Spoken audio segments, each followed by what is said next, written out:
swimming enthusiast and Olympic gold medalist Cody Miller here. In this video, I'm gonna give you my top 5 reasons why I believe the upcoming Enhanced Games will be a huge success. Huge news, Ben Proud of Great Britain, the Olympic silver medalist and 3-time world champion, just signed on to compete at the Enhanced Games. We're gonna talk about that and more in this video. But first, we're gonna go fast. We're gonna get a quick workout. We're going 2 efforts this morning, starting with a 75 for time off the blocks. And our breaststroke training group is stacked. 4,900 breaststroker, Finn. 50-point hunter breaststroker. Van, 50-point hunter breaststroker, 50-point hunter. Best training group ever? Maybe. 58, 59, 00, 00, 100 meter breaststrokers. Pretty good.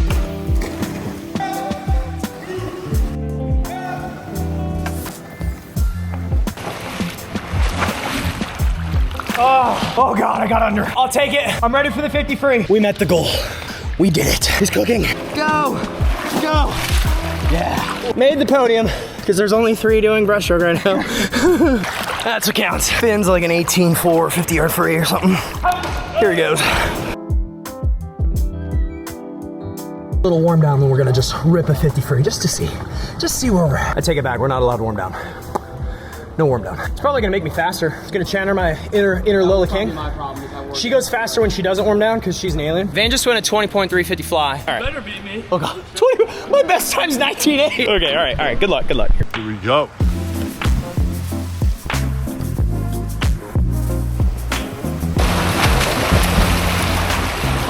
Holy buckets. Okay, that makes me feel so much better. Good job. I was like, I'm gonna go with 22.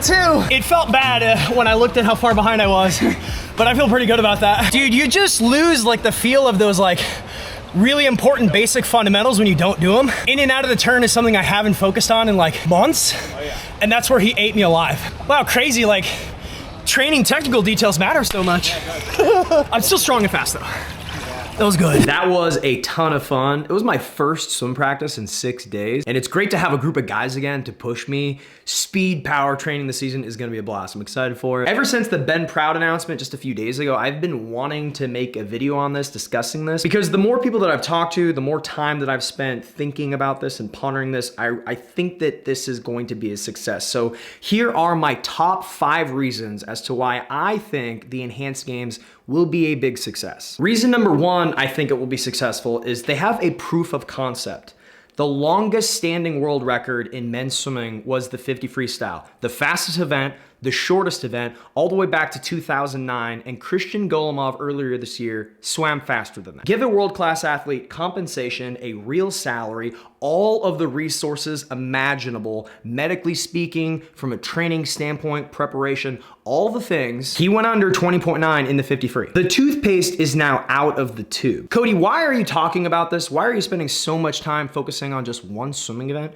Well, I find it genuinely interesting. We just had the Olympics last summer. We just had World Championships about a month ago. And now the next big swimming event is the Enhanced Games. We don't really have anything around the corner. On top of that, Ben Proud joining the 50 freestyle field at this event is undeniably interesting. He is one of the best 50 freestylers in the world, a 3-time world champion, and the reigning defending Olympic silver medalist in the 50 freestyle. The storyline alone, Kristian, the guy that recently broke Cesar Ciello's world record, James Magnussen, the old veteran, whether you love Enhanced and think this is cool, or you hate it and you think it's the worst thing to happen to swimming, this storyline, like this race, this lineup is, in my opinion, objectively interesting. Like, I think it's wild. And whether you love it or hate it, you're probably gonna pay attention to it. Everyone that watches this YouTube channel regularly that lives in the swimming bubble, you've seen that clip of Kristian swimming faster than Cesar Ciello's world record. Now, whether it was a stroke of genius or a stroke of luck,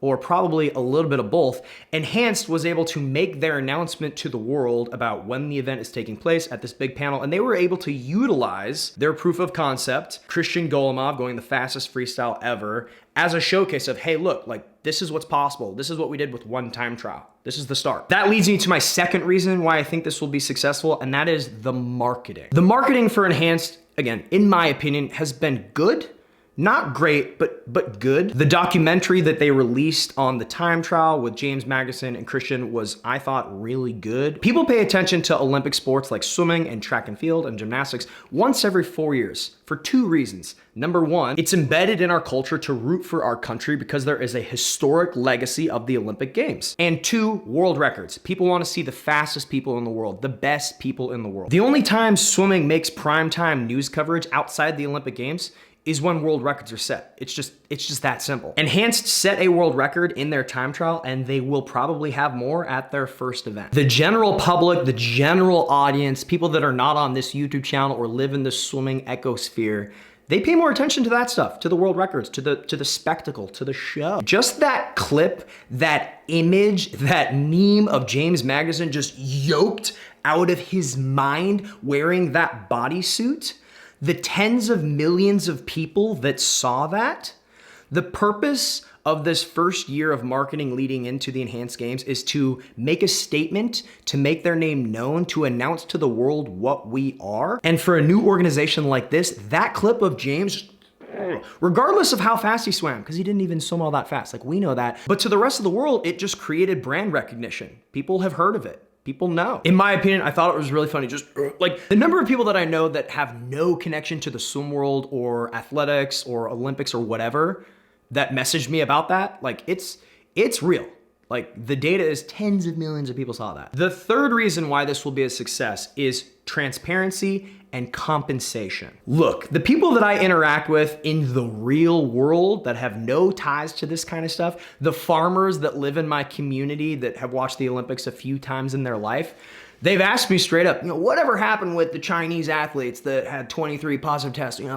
Were there any consequences? Nope. They were allowed to compete. Nothing ever happened. Whatever happened to the Russians that had those failed drug tests? Did anything ever happen? Nope. There is a history, a documented history of there just not being a whole lot of repercussions for all the doping scandals, for the most part. Like we can all kind of agree on that. Enhanced is saying, hey, we already know there is a copious amount of drug use in the Olympics. So it's already not fair. Whether you agree or disagree with that, that's the statement. That's what's being made. They're saying we're gonna do this as fairly as possible by allowing complete freedom and also providing athletes with the resources, the medical research, the teams of people to do this stuff as safely as possible. There's an argument that they're being way more transparent than the current powers that be in these other Olympic sports. Plus the compensation factor. The compensation factor is enormous. Even the people that hate, that are disgusted that Ben Proud just signed on to compete at the Enhanced Games, even they are saying, hey, if you'd compensated this guy or paid him better, maybe he wouldn't have gone down this road. Maybe, maybe not, I don't know, but that's a common thing that is being thrown out there. Ben Proud swam his entire swimming career, had all these great accolades, world champion, Olympic medalist, and then had a decision, hey, I could retire and then have to go to work, or I can sign on to this new thing, this other thing, be paid more money than I've ever been paid before, probably, in my life, hundreds of thousands of dollars in prize money, potentially $1 million to go just a little bit faster than what I went just a few months ago with a polyurethane floaty suit and enhancements. $1 million is probably doable. Over that, probably doable. It's a business decision. He said, why not? A lot of people will say you're selling your soul for money. This is wrong. You're compromising on your morals, and you are absolutely allowed to have that opinion, and that's okay if you feel that way. I get it. I'm just saying I understand where he's coming from. And leading into the next reason, my fourth reason why I think this will be successful is athlete acceptance. Over the last few months, I have talked to dozens of Olympians, world record holders, national team members, all the things about just what are their general thoughts on this. Publicly speaking, most people aren't gonna say anything because they don't wanna be attacked for supporting this new thing. Privately, most of the high-level athletes that I've spoke to are supportive or curious, and at the very least, understand the position that Kristians was in, making a financial business decision for himself, and the position that Ben Proud has now found himself in. Like, they get it. You work your whole life for something, and now that is over, and now, well, you've got to work the rest of your life because, look, swimming, going to the Olympics, winning medals, Unless you're Katie Ledecky or Michael Phelps, like the 1% of the 1% of the 1%, there's not a lot of compensation. And so you can agree or hate these athletes' decision to take part in this competition. But from my perspective, from the people that I'm talking to in the real world, there's gonna be a slow trickle of acceptance for this thing because I don't think it's gonna go away. I think the first one's gonna be successful. People are gonna make money and then they're gonna grow it. They're gonna add events, they're gonna add athletes, and maybe it's inevitable.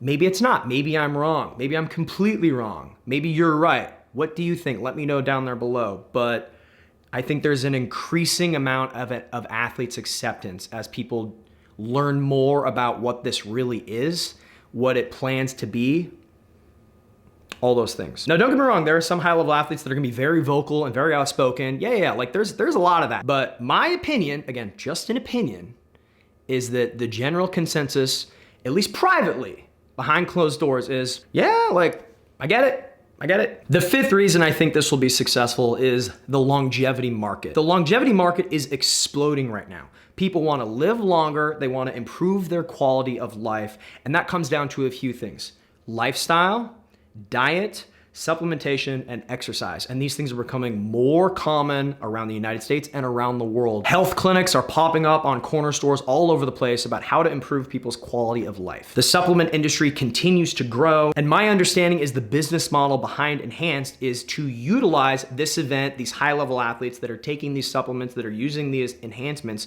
to sell those things to the general public to improve their quality of life. One of the best examples I can give you is creatine. I take lots of creatine. Every athlete and swimmer I know takes creatine. Creatine is probably the most researched and most widely used performance supplement in the world. 10 to 15 years ago, people associated creatine with bodybuilders. So people just wanted to get yoked out of their mind and be huge and just put on muscle mass. But now, in today's world, we understand that creatine doesn't just help with muscle synthesis, with muscle growth, it also helps with your brain. It helps with fluid production. It helps with cognitive function. Clinics are giving it to Alzheimer's patients to improve cognitive function. It has tremendous benefits and very low downside. Creatine is widely accepted as safe and something that most people should probably be using. That didn't exist 10 to 15 years ago. But we know that through decades of research and now publication. And I think that Enhanced will have its place in the longevity market selling these products. And there will be a lot of other examples of things like creatine being widely accepted and used for general health reasons 10 to 15 years from now. I think that that kind of thing is inevitable. Look, I love USA Swimming. I love the Olympics. I love all the things World Aquatics has done for me, but it has always bothered me since I was a teenager that the title sponsors for the Olympic Games was Coca-Cola and McDonald's. Now, don't get me wrong, I have McDonald's every once in a while, but the fact that there was free McDonald's to all the Olympic athletes in the Olympic Village, and it was this huge thing that they're selling these sugary drinks and these unhealthy food products off of the backs of the healthiest, most fit, fastest swimmers and athletes in the world, people that do not eat that stuff all of the time, that don't really eat it hardly at all, generally speaking. It always just felt weird to me. Like, that's not really... Like, isn't that a little weird? Isn't it a little weird that the Olympics is so widely associated with these things that are just like not gonna help you live longer? And now Enhanced is literally doing that. They're going to research and utilize these new supplements, these new enhancements to improve people's quality of life. Like, that fit, again, logically to me, just like it kind of makes sense. With the announcement of Ben Proud, this event, at the very least, the 50 freestyle at this event, has now just become undeniable. And I think whether you are on board with this new event and organization or you completely hate it, it is undeniable that that race is gonna be interesting and people will pay attention to it. In the swimming world, this little bubble, and more important than that, the general audience that doesn't pay attention to these Olympic sports on a regular basis, they will find that interesting. That's what sells the Olympic Games here in the United States to the North American audience, the storylines of these Olympic athletes in their quest for glory, the sacrifices, the rivalries, the failures, the years before leading into the one moment. Enhanced will capitalize on that. Newest 50 freestyle world record holder Kristian versus the Olympic silver medalist Ben Proud, maybe the best freestyler in the world other than Cam McAvoy right now. The seasoned veteran has come out of retirement, James Magnussen, not as heavy this time. Like, it's It's gonna be very, very interesting. An honorable mention, if I had a sixth reason, this will be a completely new, different, unique format of watching swimming, something we have not seen before. The amount of money, the production, the design, the layout, the pool, everything is gonna be very, very, very different. The spectacle, the show, that stuff really matters. That stuff gets people interested. Anyway, I would love to know what you all think. Comment down there below, let me know. Do you agree with me? Do you think that this is just a one and done, that this is gonna fizzle out? Is it gonna last? Or, you know, what do you think? Okay, I'm gonna shut up now. Thank you all for joining me today if you've made it this far. I am 5 months into my quest of swimming 50 miles in 50 states. I just got back from Alaska. It was a blast. If you'd like to book me for a speaking event, a swim clinic, something, send me an email to CodyMillerShow@gmail.com and maybe I'll be swimming with you or racing you sometime this year. The normal stuff, we have merch available at CodyMillerSwim.com. I am available on Cameo if you'd like a personalized video from me to you or someone you know for whatever reason. Swim training videos are coming back. We got the guys together today for the first time. It's only gonna get better. Very, very, very fun stuff. Thank you all. Until my next video, I will see you all